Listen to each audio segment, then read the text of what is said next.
Welcome back. It is a fight for the kids in our community after the Child Development Clinic in Winchester announced it was closing its doors about a month ago, and the closest clinic would be in Harrisonburg. Parents began to speak out, and TV3's Hattie Cheek has been covering the developments. She joins us now. And what are parents doing to try to keep the CDC open? Well, they've created a petition that so far has about 6,500 signatures on it, and they're sending them to politicians and the commissioner of the health department in hopes they'll reverse their decision and keep this diagnostic center open after they said they wanted to move towards a model of diagnosing learning disabilities by using contractors. I'm going to keep fighting for the kids in this town. I'm going to keep speaking up for the people who don't have the ability to. Jack Starry's 8-year-old son was diagnosed with Asperger's and evaluated for a developmental disabilities waiver by the local CDC. He says because of the clinic, his son is doing much better, and he fears a lot of kids won't get the help they need if they're faced with traveling to Harrisonburg. 78 miles there and back.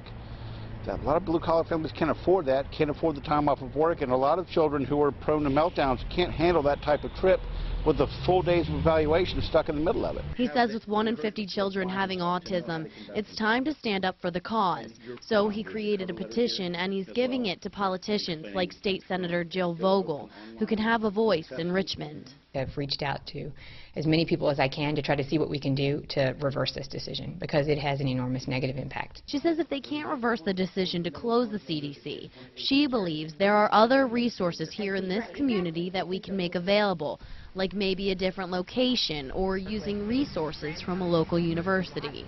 Everybody who's concerned or knows someone with autism or a family with a child with autism, speak up, say something. That is not going to be easy for those parents making that trip way down to Harrisonburg. No, not at all. But Vogel says petitions like this, they can really work, and they've reversed decisions like this in the past, like when they wanted to close the DMV. Okay, and if there are people out there who are interested in helping, what should they do? Well, they can just go to tv3winchester.com. I have the link to the petition set up right there for them. All right, thank you, Hattie. And one more thing, the local CDC right now is set to close in the middle of this summer.